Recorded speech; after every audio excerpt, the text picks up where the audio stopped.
네, 안녕하세요. 싱글셀 RNA-식 3부 강의 진행하도록 하겠습니다. 네, 2부에서는 이제 루테 브라우저와 EXCR 레포트의 활용법에 대해서 배워보셨다면요. 이번 3부에서는 윈서랩 분석 툴을 활용해 보실 예정입니다. 이 윈서랩 분석 툴은요, 이제 그 셀레인저에서 분석된 기본 옵션 외에 내가 내 데이터에 맞게 뭐 트리밍 조건이라든지 보정 방식을 선택을 해서 그 재분석을 진행하실 수가 있겠습니다. 실습을 위해서요, 저희 이제 이바유젠 홈페이지에서 다운로드 받으신 트라이얼 버전을 실행시켜 주세요. 이 프로그램 exe 파일을 실행시켜 주시면은 다음과 같은 창을 확인하실 수가 있습니다. 이 윈서렛이라는 프로그램은요, 아무래도 이제 조금 무게가 있기 때문에 컴퓨터 사양에 따라서 속도 차이가 조금 발생하실 수가 있겠습니다. 네, 이제 프로그램이 실행이 되셨으면요, 다음과 같이 홈, 어널라이시스 두 가지 탭이 보이실 거예요. 자, 지금 트라이얼 버전이기 때문에 지금은 아이디와 패스워드 입력하시지 않아도 분석을 진행하실 수가 있으실 텐데요. 만약에 이바이오젠에서 데이터를 의뢰를 하셔서 분석 결과를 받으신 그 데이터를 분석하고자 하실 경우에는 저희가 결과 자료 제공 드릴 때 아이디와 패스워드를 같이 부여해 드리고 있어요. 그래서 연구자분의 고유의 아이디와 패스워드를 입력을 해주시고요. 저희 2부에서 이제 실습하셨던 거와 동일하게 그 EXCI 형식의 레포트를 여기에다가 인풋해 주신 다음에 로그인을 하시면은 이제 연구자분의 아이디로 활성화해서 들어가실 수가 있겠습니다. 자, 지금은 트라이얼 실습 버전이기 때문에 굳이 이 단계는 따로 진행하지 않으셔도 무관하시고요.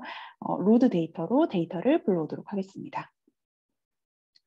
네, 로드 데이터를 누르셨는데 변화가 없으실 수가 있으세요. 대신에 이 아래쪽에 Processing, Don't Click Any Buttons라는 이제 문구가 보이실 텐데요. 이 안에서 R 프로그램이 쭉 돌고 있습니다. 그렇기 때문에 이 데이터가 이렇게 프로세스 피니시가 되기 전까지는 따로 건드리지 않는 게 좋습니다. 만약에 중복으로 선택을 하게 되시면은요, 내부에서 R 프로그램이 이제 충돌을 일으켜서 다시 프로그램을 껐다가 새로 분석을 진행하셔야 되는 경우가 있기 때문에 꼭 클릭을 하신 다음에 이 프로세스가 피니시가 되시면은 다음 버튼을 클릭해 주시면 되시겠습니다. 네, 지금 분석 진행 그 로드가 완료가 되었네요. 지금 예시 파일로는 컨트롤과 스팀 샘플 두 가지가 잘 들어와진 걸 확인하실 수가 있고요. 만약에 연구자분들 데이터를 넣으셨을 때 데이터가 좀 포맷이 안 맞거나 인풋 파일이 맞지 않다라고 하실 경우에 fail에 뜨실 거예요. 그때는 데이터를 다시 업로드 해주시면 되시겠습니다. 그래서 저희는 이 두 개의 샘플을 가지고 분석을 진행해 보도록 하겠습니다. OK 버튼을 클릭해 주세요. 네, 데이터가 이제 로드가 됐으면 본격적으로 분석을 해보아야겠죠. 어널라이시스 탭으로 들어가 보도록 하겠습니다. 네, 이렇게 어널라이시스 탭으로 오시면요.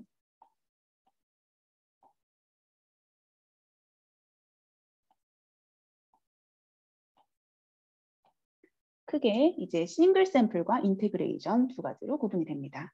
싱글 샘플은 개별 샘플 분석을 하는 단계이시고요. 만약에 내가 두 개 이상의 샘플을 머지해서 분석하고자 한다라고 하시면 인테그레이션 탭으로 들어가시면 되시겠습니다. 사실 이제 싱글 샘플과 인테그레이션이 분석하는 단계가 거의 동일하고요. 중간에 이제 일부 좀 차이가 있는 부분이 있는데요.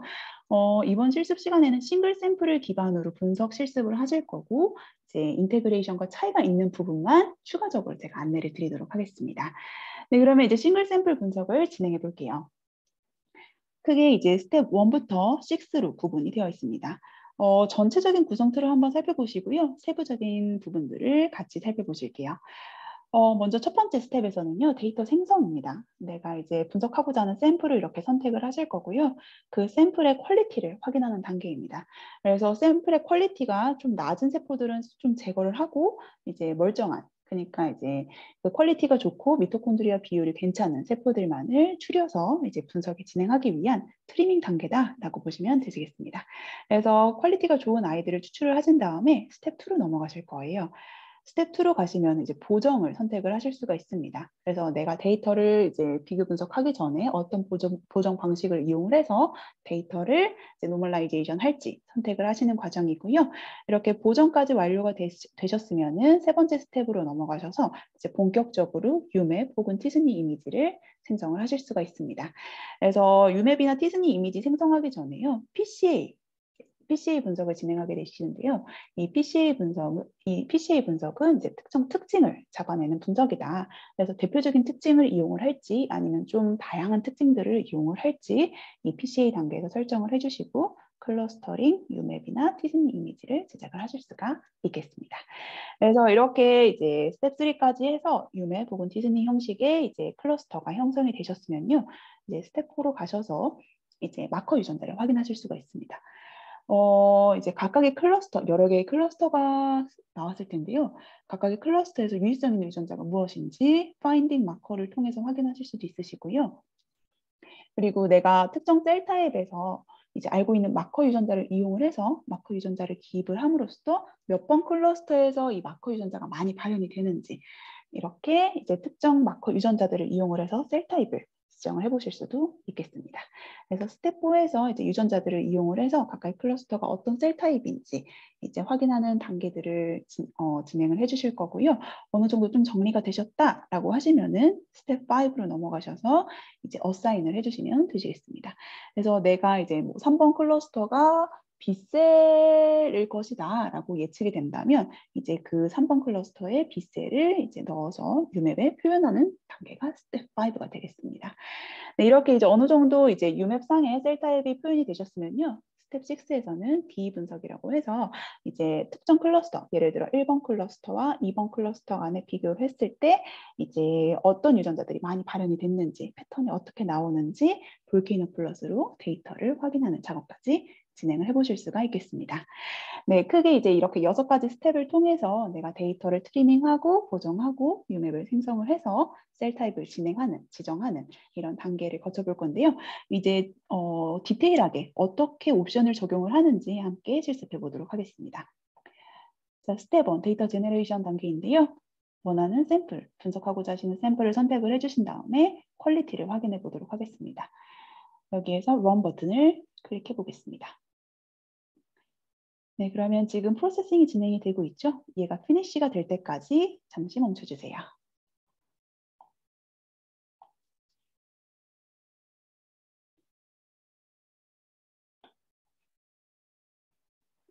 네, 퀄리티 컨펌 단계에서는요, 이렇게 크게 6가지로 데이터를 확인해 보실 수가 있겠습니다.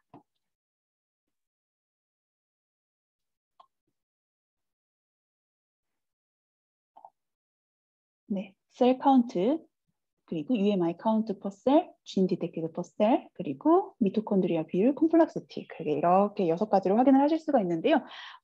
아마 1부에서 강의를 들으셨기 때문에 한 번쯤은 보셨을 거라고 생각이 됩니다. 하지만 이 데이터 상에서 이게 어떤 의미인지 같이 한 번 더 살펴보실게요.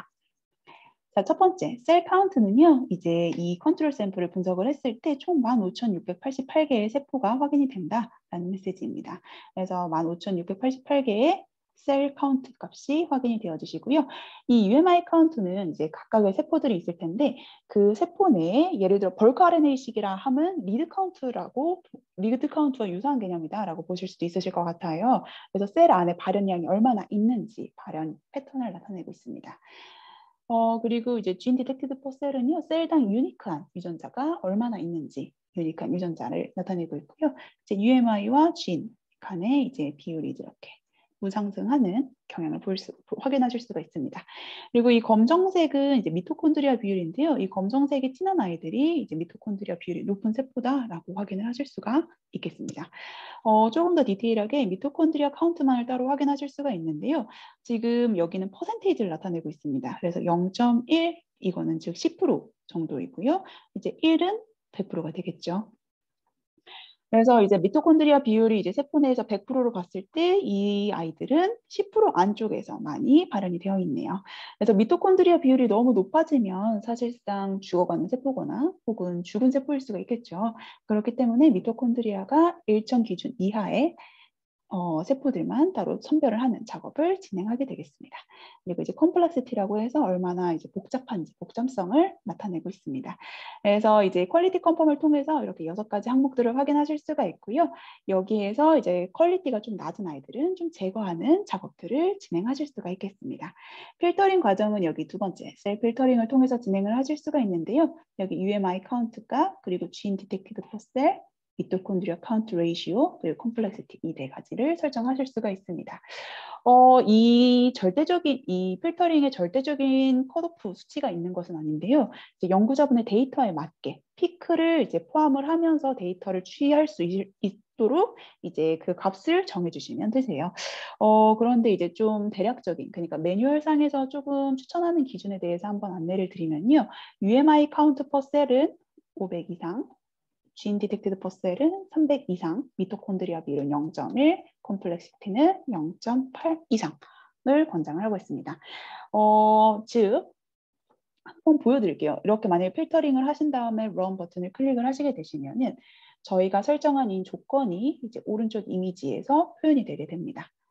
그래서 지금 이렇게 파란색 선은 최소값, 빨간색 선은 최대값을 나타내고 있고요.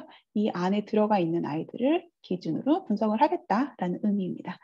그래서 이제 매뉴얼 상에서 안내를 해주는 것은 UMI 카운트가 500 이상, Gene detected per cell이 300 이상, 그리고 미토콘드리아 비율은 10% 이내로, 그러니까 세포 내에서 10% 이내인 아이들만, 그리고 콤플렉시티는 0.8 이상을 이제 권장을 하고 있는데요.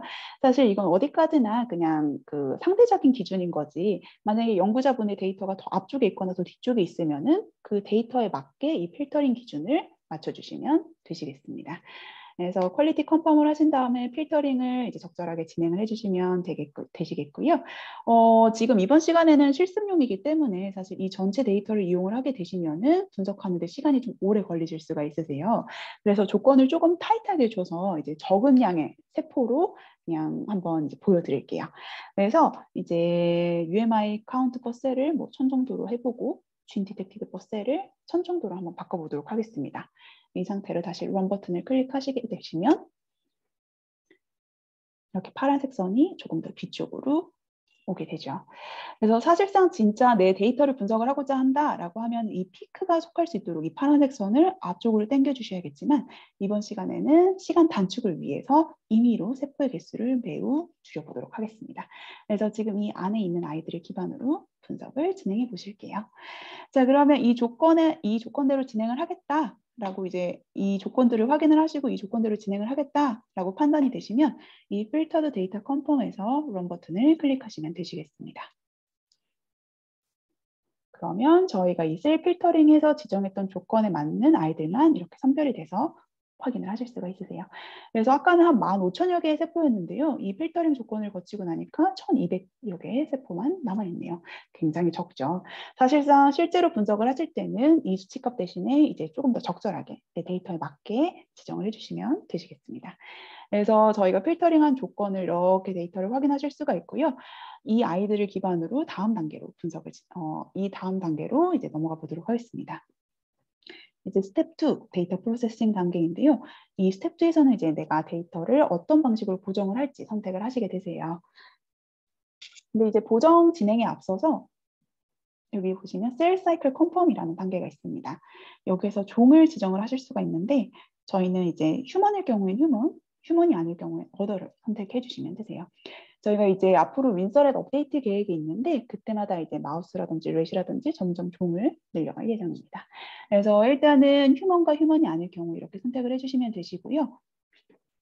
이제 휴먼이실 경우에 이제 셀 사이클 컨펌을 진행을 하실 수가 있는데요. 만약에 나는 분석을 진행할 때 셀 사이클을 고려하지 않겠다라고 한다면은 이제 셀 사이클 간의 차이가 있는지 없는지 확인을 해보실 수가 있거든요. 데이터를 보면서 한번 설명을 드리도록 하겠습니다. 그래서 휴먼 기준으로 이제 상위 유전자 한 2,000여 개 정도만을 선택을 해서 원을 진행해 보도록 하겠습니다. 네, 그러면 이제 셀 사이클 G1기와 G2M기, S기 각각의 이제 세포 주기별로 이제 세포 발음 패턴이 어떻게 이제 발생하는지 이렇게 PC 분석이 이제 진행이 되셨는데요. 만약에 G1기에서 특정 유전자들이 막 튄다라고 한다면은 이렇게 PC 특징들이 이렇게 잡히고 G2M, S기는 동일하게 나올 수 있습니다. 그래서 만약에 나는 그 세포 주기도 분석에 고려를 하겠습니다라고 하시면은 그대로 진행하시면 되시고요. 나는 G1이 이렇게 만약에 튀었을 때 이 G연기는 내가 분석 진행하는 데 있어서 셀 사이클은 그렇게 고려 대상이 아니에요 라고 하신다면은 이 아래 단계, 보정 단계에서 G1을 레그레이션, 즉 평균으로 회귀시키면서 평균값에 회귀시키면서 G1이 특징으로 잡히지 않게 분석을 진행하실 수가 있습니다. 즉 내가 셀 사이클을 고려하고 싶다 혹은 고려하고 싶지 않다에 따라서 이 값을 평균값으로 회귀시킬지 안 할지 선택하실 수가 있겠습니다. 지금 이 데이터 같은 경우에는요, 이제 모든 세포 주기에서 그 특징들이 거의 유사하게 나오기 때문에 굳이 평균값을 회귀시키지 않아도 이것을 특징으로 잡지 않을 수가 있을 것 같습니다. 그래서 이제 저희가 이제 셀 사이클을 확인을 하시고 나서 보정을 진행할 때 여기 휴먼 기준으로 이제 SC 트랜스폼을 진행을 하시게 되시면은 이 세포 주기를 평균값에 회귀를 시킬지 말지 선택을 하실 수가 있는데요. 지금 이 데이터 상에서는 그냥 회귀시키지 않고 그대로 분석을 진행하셔도 무관하시겠습니다.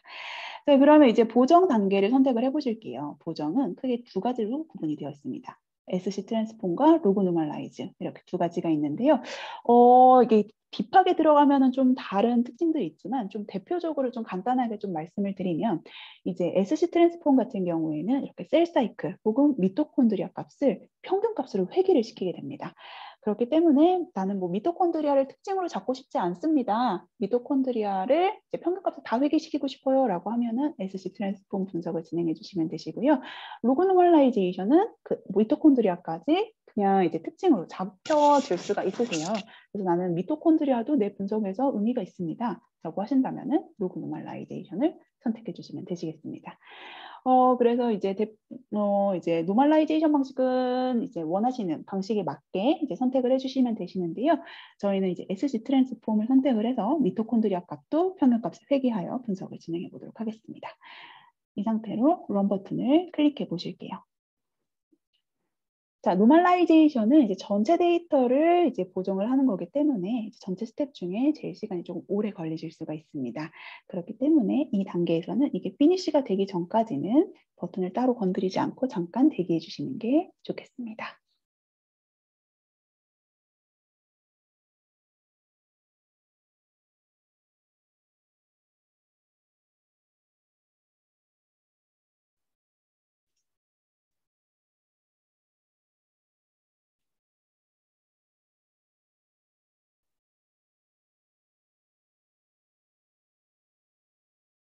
네, 프로세싱이 완료가 되었네요. 네, 그러면 이제 보정까지 진행이 되었으니까 이제 본격적으로 이제 분석을 진행해 보도록 하겠습니다. 스텝 3로 넘어오시면은요, 이제 클러스터링 이메지 혹은 티즈니 이미지를 제작을 하실 건데요. 그 이제 클러스터링 이미지를 제작하기에 앞서 PC 개수를 설정을 할 겁니다. 여기에서 이제 PC 개수를 설정하는 거는요, 네, 세포들이 굉장히 여러 개가 있죠. 뭐 몇만 개의 세포가 있을 수도 있고 몇천 개의 세포가 있을 수도 있는데요. 그 세포들을 이제 좀 특징을 잡아보는 거예요. 그래서 대표적인 특징들을 몇 개로 잡을지 이 부분을 선택을 하게 됩니다. 그래서 이제 PC 개수는 적정 PC 개수는 이제 연구자분의 데이터에 좀 따라 달라질 수가 있는데요. 이 넘버 오브 PC 개수 설정하실 때는 좀 러프하게 잡아주시고 여기에서 이제 PC 개수, 적정 PC 개수를 확인하는 단계가 두 번째 스텝에 있기 때문에 이제 넘버 오브 PC는 보통 한 30개에서 뭐 50개 정도로 이제 좀 러프하게 주시면은 이제 적절한 PC 개수를 설정하시는데 도움이 되실 것 같습니다. 저는 이제 30개 정도로 한번 잡아볼게요. 넘버 오브 PC 개수를 30개로 한 다음에 런 버튼을 클릭하도록 하겠습니다. 네, 그리고 이제 그 아래쪽에는 confirm the optimal number of 좀 잘리긴 했는데 PC입니다. 그래서 이제 PC의 개수, 지금 해상도 문제로 조금 이제 가려져 보이는데요. 그 적정 PC의 개수를 확인하는 단계가 되겠습니다. 그래서 이 PC 개수를 확인하는 방법은 크게 세 가지로 구분이 되어 있습니다. 힙맵, 잭스트로 플롯, 엘보 플롯이 있는데요. 가장 간단한 엘보 플롯부터 한번 살펴보실게요. 엘보 플롯에서 넘버 PC 개수를 30개 하신 다음에 런 버튼을 클릭하시면 오른쪽에 바로 확인이 되어지시죠. 그래서 X축은 PC 개수 0부터 30까지 그리고 Y축은 스탠다드 데비에이션이라고 해서 이제 표준 편차가 나타나게 됩니다. 그래서 대표적인 특징일수록 이제 앞쪽에 이제 표현이 되어 있는데요. 이제 PC 1번은 표준 편차가 굉장히 크고 PC 2번, PC 3번, 4번, 5번, 6번 쭉 내려가게 되죠. 그래서 내가 분석을 진행하는 데 있어서 적정 PC 개수를 설정하는 것은 좀 두 가지로 좀 나눠볼 수가 있을 것 같은데요. 나는 좀 대표적인 특징들만을 좀 설정하고 싶어요. 혹은 나는 좀 전반적인 특징들을 다 이제 고려해서 분석을 하고 싶어요. 이렇게 나눌 수가 있을 것 같습니다. 그래서 난 좀 대표적인 특징들로 이제 분석을 진행하고자 하실 경우에는요. 이 엘보 플롯이 팔꿈치 모양입니다. 그래서 이 팔꿈치가 꺾이는 이 지점쯤이 이제 대표적인 특징이 되는 아이들이 될 거고요. 좀 나는 조건을 PC 개수를 좀 작게 대표적인 아이들만 하고 싶다라고 하면 이 팔꿈치가 꺾이는 한 PC 한 12, 13 이 정도에서 진행을 해주시면 될 것 같고요. 그리고 만약에 나는 좀 전반적인 데이터들의 특징들을 좀 다 잡아내고 싶습니다. 라고 하시면은 이 기울기가 0에 가까워지는 지점을 선택을 해주시면 되세요. 그러면 25, 26, 27, 28, 29 뭐 이 정도가 되시겠네요. 그래서 내가 이제 원하는 목적에 따라서 PC 개수를 조금 줄여주실 수도 있고요. PC 개수를 좀 늘려주실 수도 있겠습니다. 지금 이 엘보 플롯만으로는 이제 대략적인 수치값은 확인하실 수가 있겠지만 정확하게 이제 어느 정도가 좋을지 판단하시기가 조금 어려우실 수가 있겠죠. 그래서 다른 요소들을 함께 고려해 주시는 게 좋습니다. 힙맵과 잭스트로가 있는데요. 힙맵부터 살펴보실게요. 힙맵으로 런 버튼을 클릭을 하시면 이제 PC 개수 1번부터 30번까지에 대한 힙맵을 확인하실 수가 있습니다. 힙맵도 사실 어디까지나 좀 참고용이실 것 같아요. 힙맵이 좀 고려하실 때 조금 애매모호하실 수가 있는 게 지금 PC 1번은 이게 감소하는 것과 증가하는 게 굉장히 명확하게 구분이 되어 있죠. 여기에서 적정 PC 개수를 설정하시는 그 항목은 이 보라색 선과 노란색 선이 애매모호해지는 지점을 찾아라입니다. 사실 그 지점을 찾기가 이 힙맵으로는 굉장히 쉽지가 않겠죠. 그래서 이 힙맵은 그냥 어느 정도 그냥 참고하시는 용도로 이렇게 나오는구나. 30 정도면 완전히 섞여 있구나. 한 11, 12 정도도 조금 섞여 있네. 약간 이런 식으로 그냥 확인하시는 용도로 진행을 하시면 좋고요. 여기에서 이제 잭스트로 플롯이라고 있습니다. 잭스트로 플롯을 보시면은 조금 더 명확하게 그 적정 PC 개수를 설정하시는데 기준을 잡으실 수 있으실 것 같습니다. 그래서 잭스트로 플롯을 선택을 하신 다음에 론 버튼을 클릭하시면요. 이 잭스트로 플롯은 시간이 조금 소요가 더 되세요. 그래서 제가 미리 분석한 결과 자료를 먼저 보여드리도록 하겠습니다.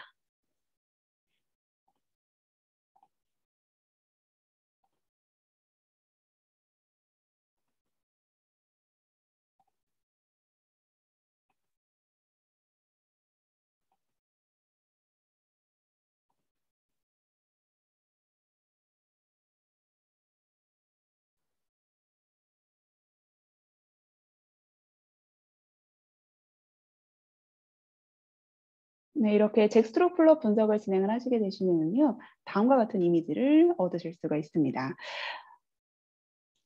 지금 이제 여기에서 굉장히 복잡해 보이지만 이제 만약에 나는 조금 타이트한 기준으로 PC 개수를 좀 줄이겠다라고 하신다면은 여기 오른쪽에 있는 PC 1번부터 30번 중에 PC 값이 0.05, p-value 값이 0.05 이하인 지점을 선택해 주시면 되세요. 여기에서 보시면 PC 12 정도가 적정 PC 개수가 되시겠네요. 그리고 만약에 나는 좀 다양한 특징들을 좀 잡고 싶다라고 하실 경우에는요. 지금 이 그래프선에서 이게 그 검정색 점선이 이제 1, 기울기 1을 나타내고 있는데 이 기울기 1에 가까운 선을 선택을 해주시면 되시겠습니다. 즉 PC 29나 30 정도가 되시겠네요. 그래서 나는 좀 러프하게 잡고 싶습니다라고 하면은 한 30 정도 잡으시면 되실 것 같고요. 나는 조금 타이트하게 잡고 싶습니다라고 하면은 PC 12 정도로 설정을 해주시면은 대표적인 특징들을 잡아낼 수가 있겠습니다.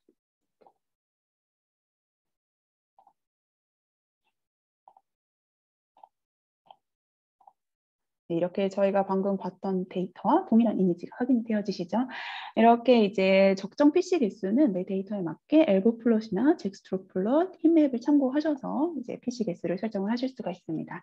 그래서 이렇게 저희는 좀 러프하게 다양한 특징들을 잡아볼게요. 그럼 PC를 적정 PC 개수, 클러스터링 제작하실 때 적정 PC 개수는 한 30개 정도로 잡아볼 거고요. 레졸루션 비율은 이제 0.4에서 1.4 이내로 잡아주시면 되시는데요. 저희는 한 0.8 정도로 이제 잡아보도록 하겠습니다.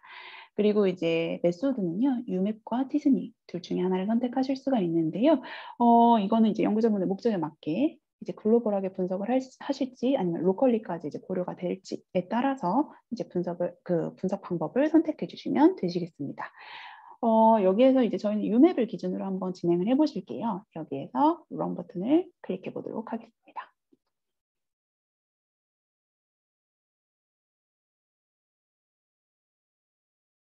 네, 그러면 저희가 이제 지정했던 이제 그 트리밍과 보정 단계를 거쳐서 적정 PC 개수를 설정을 한 적정 PC 개수를 기반으로 이제 특징들이 묶인 다음에 그 묶인 아이들이 이렇게 클러스터로 표현이 되었습니다. 그래서 지금 넘버 오브 PC 개수는 30개, 레졸루션은 0.8로 설정을 한 UMAP 이미지인데요. 이 UMAP은 이제 8개, 0번부터 7번까지 총 8개의 클러스터로 구분이 된 것을 확인하실 수가 있겠습니다. 그래서 지금 같은 색상끼리 묶여있는 아이들이 이제 유사한 특징들을 가진 세포들이다라고 확인을 하실 수가 있고요. 만약에 나는 이 UMAP 상에서 이제 동일한 이미지 상에서 클러스터 개수만 좀 변경을 해보고 싶어요. 뭐 0번과 1번이 이제 유사한 셀 타입일 것 같아요. 좀 묶고 싶어요. 이렇게 이제 셀 타입 클러스터를 개수를 좀 줄이고자 한다라고 하시면은 이 레졸루션 비율을 낮춰주시면 되시겠습니다. 0.4 뭐 이렇게 하신 다음에 런 버튼을 클릭하시면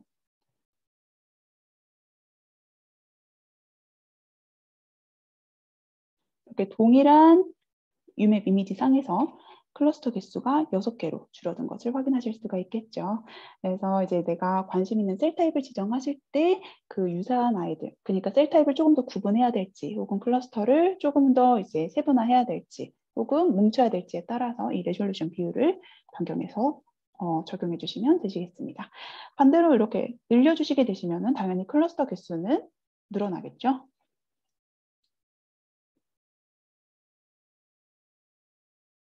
네, 이렇게 10가지의 클러스터로 구분이 되게 됩니다. 그래서 레졸루션은 이제 내가 클러스터 개수를 설정하는 기준이다라고 이해를 하시면 좋을 것 같고요. 그리고 만약에 나는 이렇게 분석을 했는데 셀 타입이 좀 잘 묶이지 않아요. 마커 유전자가 뭐 듬성듬성 있어요라든지 내가 원하는 패턴을 조금 바꿔보고 싶어요라고 하신다면은 이 넘버 오브 PC 개수를 좀 변경을 해주시면 되세요.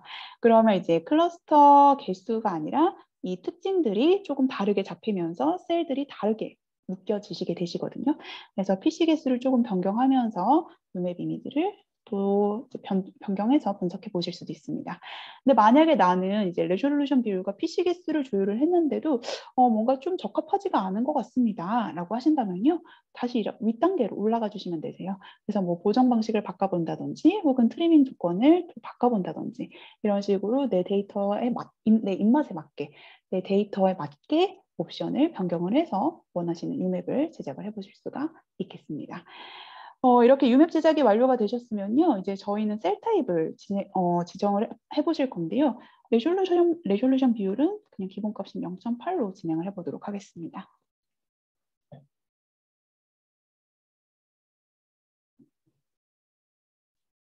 이렇게 8개, 0번부터 7번까지 클러스터로 구분이 되셨죠. 그러면 이 아이들을 기반으로 저희가 다음 단계, 스텝 4로 넘어가 보도록 하겠습니다. 네, 스텝 4에서는 크게 파인딩 마커와 마커 익스프레션이 있습니다. 파인딩 마커는요, 이제 각각의 클러스터별로 유의성 있는 유전자가 무엇인지 확인하시는 단계이고요. 이 마커 익스프레션은 내가 기존에 알고 있는 유전자를 넣었을 때 그 유전자가 몇 번 클러스터에서 많이 발현이 되는지 확인하실 수 있는 기능입니다. 네, 먼저 파인딩 마커부터 확인해 보실게요. 파인딩 마커스는요, 이제 그 p-밸류 계산하는 공식을 이제 설정을 하실 수가 있는데요. 뭐 윌콕스, 뭐 t-테스트, 포화송, 뭐 d-seq 뭐 여러 가지가 있죠. 그런데 이제 저희는 이제 셀레인저나 루페에서 이제 분석할 때 활용하는 p-밸류 값 계산 방식인 윌콕스를 기반으로 분석을 진행해 보도록 하겠습니다. 그리고 이제 클러스터는 이제 뭐 각각의 클러스터만을 선택을 하셔서 보실 수도 있고요. 전체를 한 번에 뽑아서 추출해서 데이터를 확인해 보실 수도 있습니다. 그 다음은요, 이제 그 증가하는 그 클러스터에서 증가한 아이들만 볼지 혹은 증가하거나 유의성 있게 감소한 아이들 모두 볼지 선택하신 항목인데요. 원하시는 항목을 선택을 해주시고요. 이 넘버 오브 마커스는 이제 그 각각의 클러스터별로 상위 몇 개의 유전자를 추출할지 그 지정하는 옵션입니다. 그래서 여기에서 굳이 막 엄청나게 많은 유전자를 다 선별하실 필요는 없고요. 대표적으로 한 10개에서 20개 이내의 유전자들을 검토해 보시는 게 좀 도움이 되실 것 같아요. 그래서 저희는 뭐 예시로 넘버 오브 마커 개수를 10개 정도로, 상위 10개 정도로 입력을 한 다음에 분석을 진행해 보도록 하겠습니다. 런 버튼을 클릭하시면요. 다음과 같이 이제 창이 뜨실 거고요. 저장을 해주시면 되세요. 마커.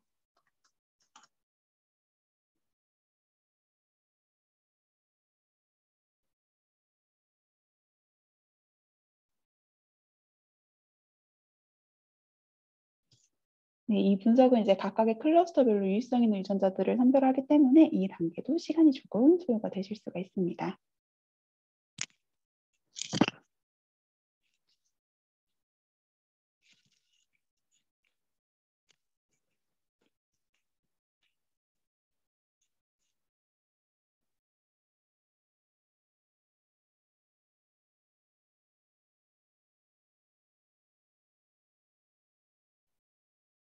네, 프로세싱이 완료가 되었네요.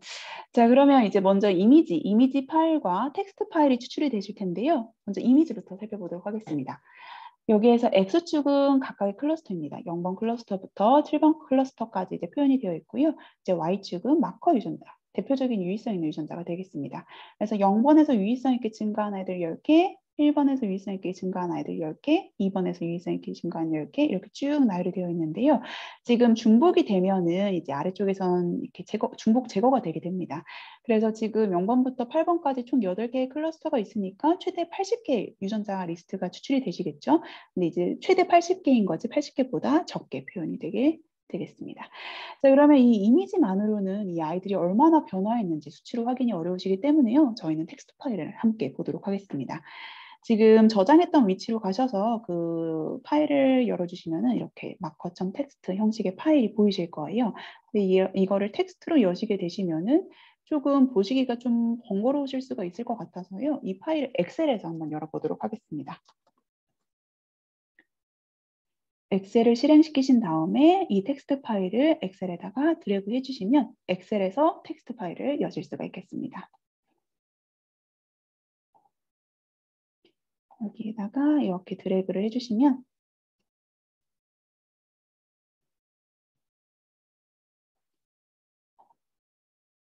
방금 보셨던 텍스트 파일을 엑셀에서 실행을 시키실 수가 있죠. 자, 그러면 저희가 이 데이터를 한번 살펴보실게요. 그게 A부터 G열까지 구성이 되어 있습니다. 먼저 이제 클러스터, 이 클러스터 같은 경우에는요, 이제 각각의 클러스터 번호를 나타내고 있습니다. 0번 클러스터 10개, 1번 클러스터 10개, 2번, 3번, 4번, 5번, 6번, 7번까지 해서 각각의 클러스터 번호가 있고요. 그 오른편의 G는 이제 유전자, 각 클러스터에서 유의성 있는 상위 10개의 유전자가 표현이 되어 있습니다. 자, 그러면 이때 그 기준은 p-밸류 값 기준으로 이제 나열이 되어 있고요. 정렬이 되어 있고, 그리고 여기에서 이제 0번 클러스터 대비 0번을 제외한 나머지 클러스터 간의 폴드 체인지, 발현값 차이가 이렇게 에버리지 로그 폴드 체인지로 표현이 되어 있습니다. 자, 그리고 이제 p-밸류에 대한 그 어드저스트 p-밸류, FDR 값이 p-밸류 어드저스트라는 항목에서 확인을 하실 수가 있겠죠. 자, 그러면 보통은 이제 폴드 체인지 값과 p-밸류를 기준으로 이제 데이터를 살펴보셨는데요. 여기서 PCT라는 개념이 나와 있습니다. 이 PCT라는 개념에 대해서 좀 설명을 드리면 이게 퍼센테이지를 나타내고 있거든요. 그래서 이 PCT 원값은 이 클러스터 0번에서 이제 유의성 있게 발현된 세포의 개수입니다. 자, 폴드 체인지와 차이를 좀 말씀을 드리면은요. 0번 클러스터에서 여러 개의 세포들이 뭉쳐 있겠죠.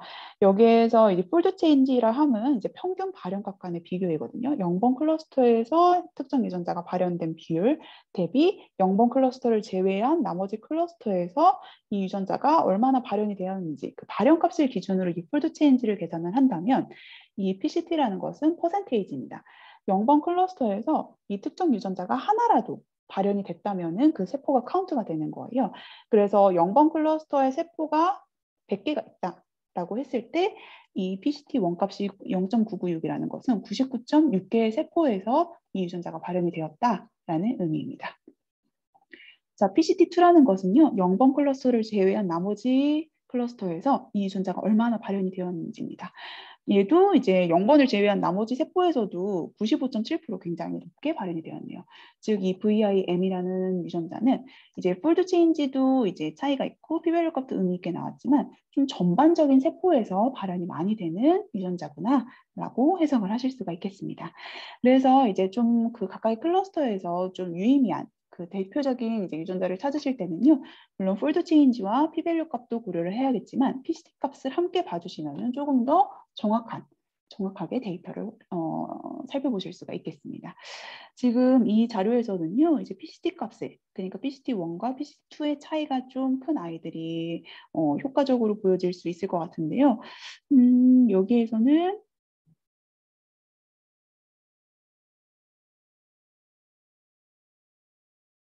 한 이 정도 유전자들도 굉장히 좋아 보이네요. 지금 클러스터 2번에서 VMO1이라는 유전자를 보시면은 이제 폴드 체인지도 뭐 2배 가까이 증가됐고 p-밸류 값도 굉장히 의미가 있는데 PCT1 값과 2 값의 차이도 굉장히 크죠. 즉 이제 PCT2에서 유의성 있게 많이 증가한 유전자다라고 보실 수가 있겠습니다. 그래서 이제 이 VMO1이라는 유전자는 클러스터 2번의 좀 대표적인 마커 유전자가 될 수가 있겠네요. 그래서 이 VMO1이라는 유전자가 어떤 역할을 하는지 이런 정보들을 좀 살펴보시면은 이 클러스터 2번에 셀 타입을 지정하시는데 조금 더 이제 이렇게 접근을 하시기가 수월하게 조금 더 도움이 되실 것 같습니다. 그래서 이 마커 아이덴티피케이션을 통해서 이제 각각의 클러스터별로 어떤 유전자들이 유의성 있게 변화가 되었는지 살펴보실 수가 있겠습니다.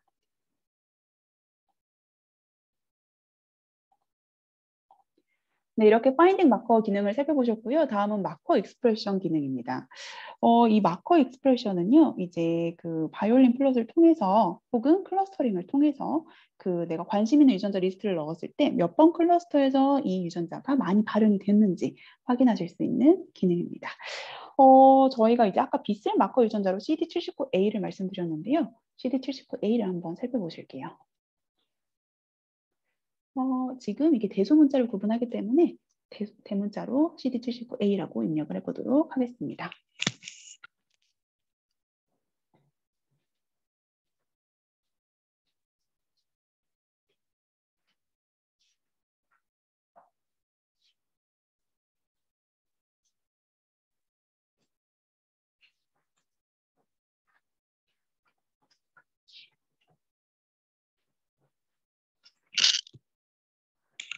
이렇게 CD79A를 입력을 하셨을 때 0번부터 7번 클러스터 중에 이제 4번과 6번 클러스터에서 굉장히 높게 데이터가 이제 발현이 된 것을 확인하실 수가 있죠.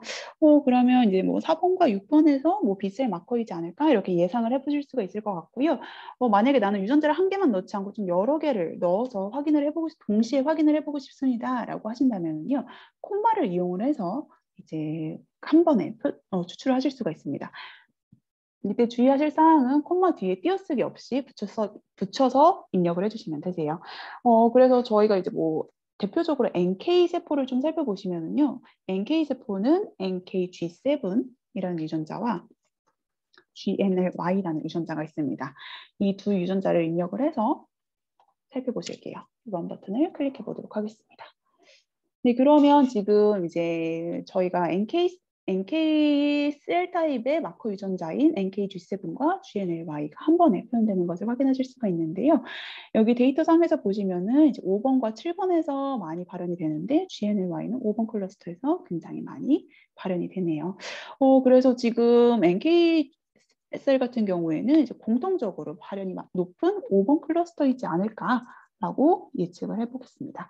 그래서 아까 이제 B셀 타입 같은 경우에는 이제 4번과 6번 그리고 NK셀 같은 경우에는 5번 셀 타입이다라고 예측을 해보도록 하겠습니다.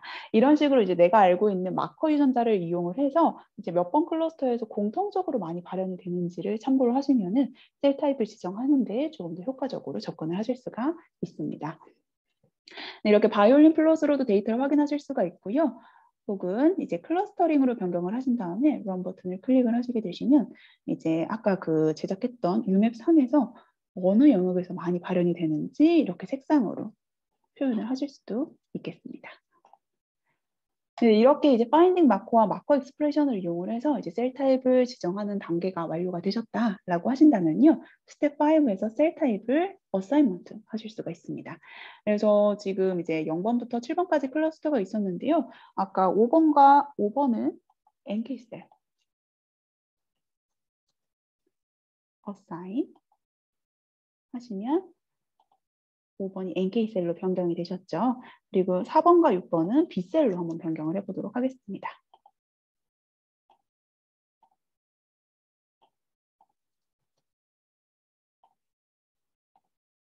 그러면 이렇게 입력했던 항목들이 어사인된 것을 확인하실 수가 있겠죠. 그래서 이런 식으로 이제 각각의 클러스터별로 이제 셀 타입들을 지정을 해 주실 수가 있고요. 만약에 모든 클러스터를 다 지정하기 어렵습니다라고 하신다면은 관심 있는 셀 타입만 이렇게 지정을 해 주셔도 무관하십니다. 그래서 이렇게 셀 타입들, 내가 관심 있는 셀 타입을 지정을 하신 다음에 추후에 이 셀 타입만을 따로 떼서 뭐 D 분석을 한다든지 추가적으로 이제 분석을 진행을 하실 수가 있어서 내가 관심 있는 셀 타입을 이렇게 설정을 해주시면 되시겠습니다. 그래서 이렇게 셀 타입 어사인이 완료가 되셨으면요, 이제 런 버튼을 클릭을 하시게 되시면은 이제 아까 분석했던 유맵 상에서 내가 관심 있는 셀 타입들을 이렇게 표현을 하실 수가 있게 되겠습니다. 네, 이렇게 이제 완료가 된 것은요, 이제 파일에서 이제 다른 이름으로 저장을 통해서 이미지를 저장하실 수도 있으시고요. 자, 그래서 이제 윈서렛에서 마지막 스텝 6에서 D 분석을 진행하실 수가 있는데요. 여기에서는 내가 관심 있는 클러스터 넘버를 입력함으로써 클러스터 간에 어떤 유전자들이 그 패턴이 어떻게 바뀌는지 이런 정보들을 확인하실 수가 있습니다. 그래서 이제 뭐 예를 들어서 나는 0번 클러스터와 1번 클러스터 간의 비교 분석을 해보고 싶어요 라고 하시면은 클러스터를 이제 각각 넣어주시고요. p-value는 0.05, 폴드 체인지는 2로 설정하신 다음에 런 버튼을 클릭을 하시게 되시면은 다음과 같이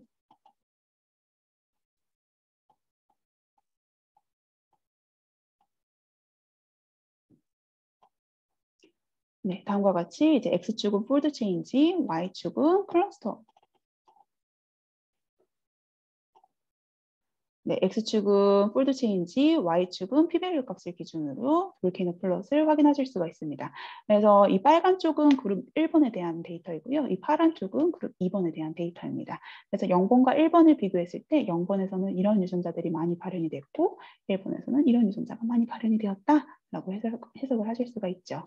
그리고 아까 뭐 B셀과 이제 NK셀 간의 비교를 또 하고자 한다라고 하시면은 아까 B셀이 4번과 6번이었고 NK셀이 5번이었으니까 이렇게 그룹을 지정하신 다음에 런 버튼을 클릭하시면 이제 B셀과 NK셀에서 어떤 유전자들이 유의성있게 변화했는지 확인하실 수가 있습니다.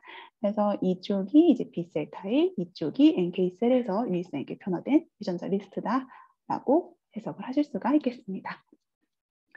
네, 이렇게 이제 윈서렛을 통해서 스텝 1부터 6까지 해서 내가 트리밍하고 보정하고 PCGS 정하고 UMap을 생성을 한 다음에 셀 타입을 지정을 하고 D 분석하는 단계를 거쳐보셨는데요.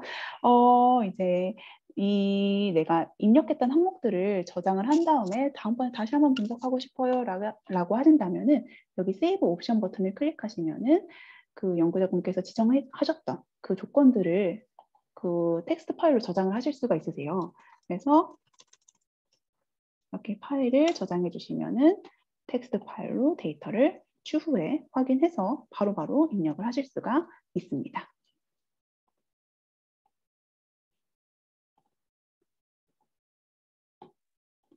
이렇게 보시면 이제 컨트롤 샘플이 분석이 되었고 이제 UMI 그 트리밍 조건들 그리고 데이터 프로세싱은 어떤 보정 방식을 이용을 했는지, PC 개수는 얼마나 사용을 했고, 레졸루션은 어떻게 했고, 메소드는 UMap인지, 디즈니인지 이런 정보들을 확인을 하셔서 추후에 분석할 때 동일한 방식으로 다시 한번 분석을 진행하실 수도 있겠습니다.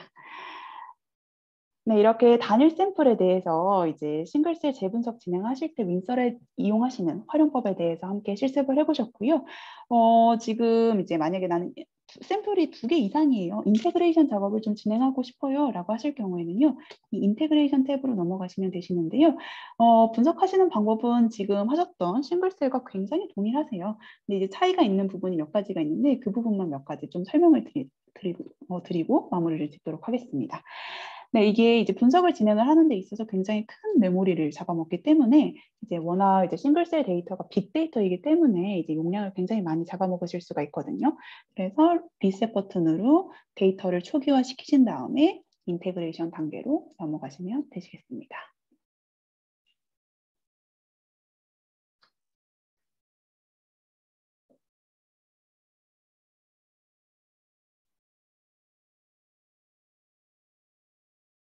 네, 프로세싱이 이렇게 완료가 되셨으면요. 인테그레이션으로 넘어가 보도록 할게요. 네, 인테그레이션은 굉장히 동일한 작업이기 때문에 복습한다라는 개념으로 이제 좀 빠르게 진행해 보도록 하겠습니다. 스텝 1부터 6까지 동일하게 진행이 되고요. 이제 여기에서는 이제 차이가 나는 첫 번째가 이 데이터 머지 단계입니다. 그래서 내가 컨트롤 샘플, 스팀 샘플 두 가지가 있는데 각각의 샘플별로 그룹명을 이렇게 지정을 하실 수가 있으세요. 그래서 뭐 내가 컨트롤 샘플 2개, 스팀 샘플 2개다 그러면 그룹명에 컨트롤, 스팀 이렇게 입력을 하실 수가 있겠죠. 지금은 이제 트라이얼 버전이기 때문에 이미 입력이 완료가 되어 있습니다. 자, 그 다음에 이제 퀄리티 컨펌을 해보실 건데요. 이 단계부터는 동일하게 진행이 되게 됐습니다. 그래서 컨트롤 샘플과 스팀 샘플을 분석을 했을 때 보통 동일하게 한 15,000개 정도로 유사하게 확인이 되어지시죠. 그리고 유마이 카운트도 굉장히 유사하고 준 디텍티드 퍼셀, 미토콘드리아 비율, 콤플렉시티도 굉장히 유사한 경향성을 보이고 있습니다.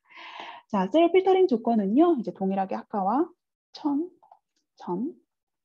0.1, 0.8 이렇게 싱글 샘플에서 진행했던 방식과 동일하게 한번 트리밍 조건을 주어 볼게요.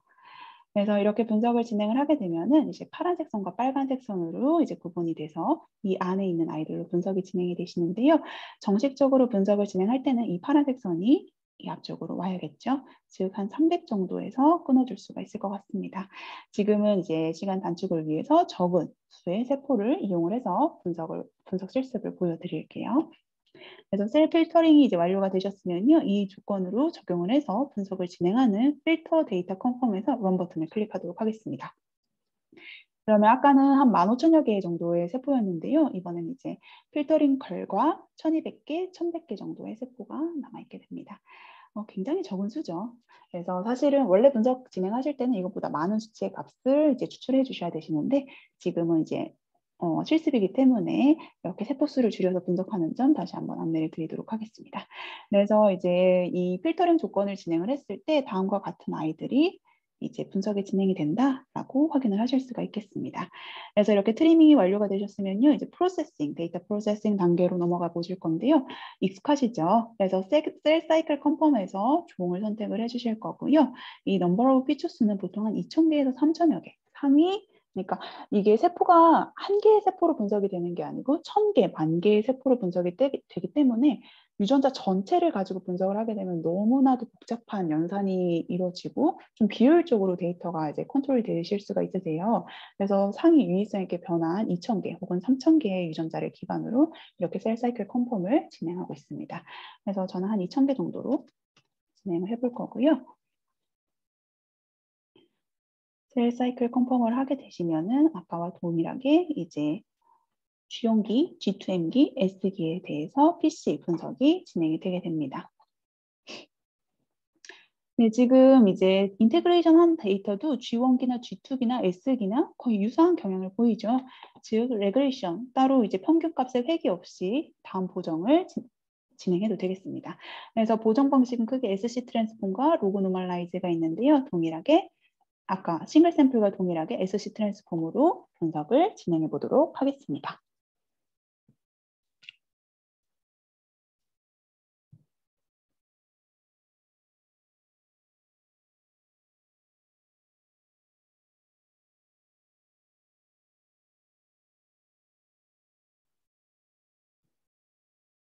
여기까지는 싱글 샘플 분석과 굉장히 동일하죠. 그래서 스텝 2까지는 별 무리 없이 진행이 되실 것 같고요. 차이가 있는 부분은 이제 스텝 3에서 차이가 발생하게 됩니다. 그 차이가 있는 부분은 이제 분석이 완료가 되면은 스텝 3에서 한번 보여드릴게요.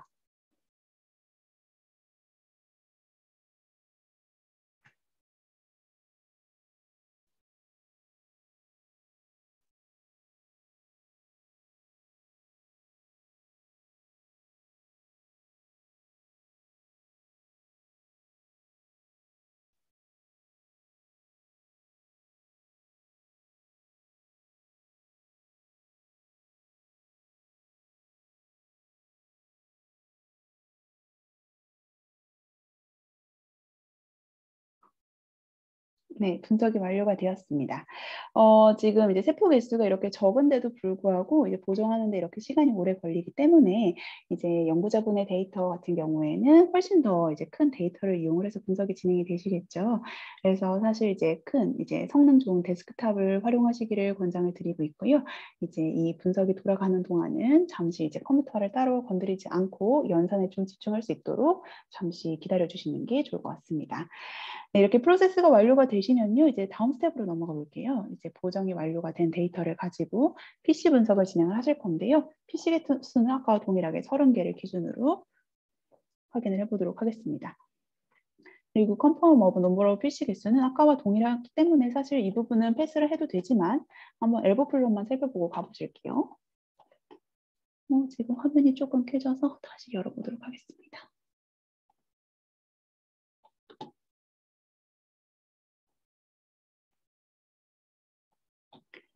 네, 지금 이 엘보 플롯 보시면 아까 싱글 샘플과 유사하죠. 한 12, 13, 14에서 이제 엘보가 이제 꺾이는 것을 확인하실 수가 있고요. 이제 0에 가까워지는 점은 뭐 20초 중반부터 이제 30까지 이제 가게 되네요. 그래서 이제 여기에서 이제 싱글 샘플과 인테그레이션 샘플의 가장 큰 차이가 이 부분에서 나타나게 됩니다.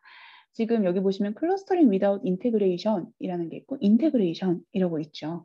지금 인테그레이션을 진행하지 않았을 때와 인테그레이션을 진행했을 때의 차이를 한번 보여드리도록 하겠습니다. 넘버 오브 PC 개수는 아까와 동일하게 30개로 해볼 거고요. 레졸루션도 0.8로 그리고 UMap을 생성을 해보도록 하겠습니다.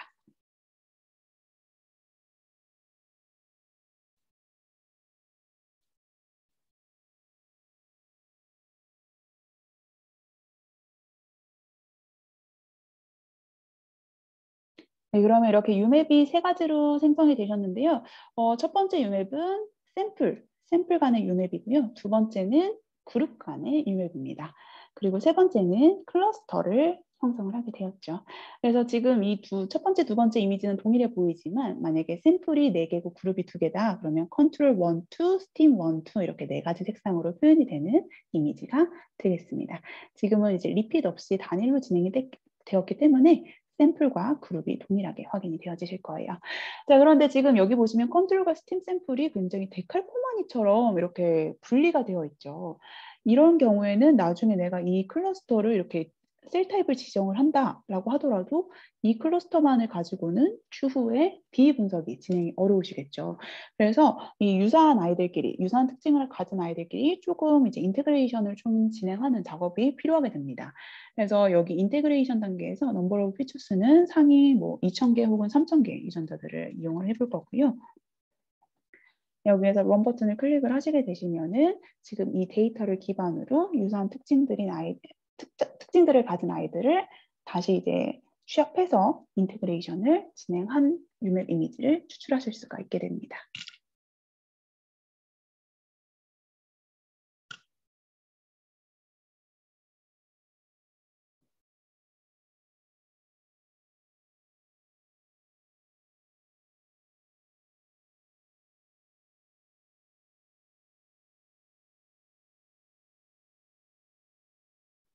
네, 결과가 굉장히 명확하게 차이가 나죠. 인테그레이션을 진행하기 전에는 컨트롤 샘플과 스팀 샘플이 이제 데칼코마니처럼 이렇게 쭉 벌어져 있었다면 인테그레이션을 진행을 했더니 유사한 아이들끼리 이렇게 뭉쳐져서 이제 그 색상이 겹치는 지점이 많아졌죠. 그러면 이제 추후에 이 클러스터를 이용을 해서 내가 셀 타입을 지정을 하고 난 다음에 이 뭐 0번 클러스터를 선택을 한다라고 했을 때 이 0번 클러스터에서 그 샘플 간의 비교 분석을 진행을 하실 수가 있게 되겠습니다. 그래서 만약에 내가 이 인테그레이션 하기 전 단계에서 이미 이렇게 어느 정도 좀 잘 뭉쳐 있다라고 하신다면은 굳이 이 인테그레이션까지 진행 안 하셔도 무관하신데요. 만약에 내가 분석을 진행을 했는데 샘플이 너무 뭉쳐 있지 않고 이렇게 따로따로 이렇게 다 놀고 있다라고 하신다면은 이 인테그레이션 단계까지 작업을 진행을 해주셔야지 그 이후 분석이 조금 더 원활하게 진행이 되실 수가 있겠습니다. 그래서 이 점 참고하시면 조금 분석에 도움이 되어지실 것 같고요.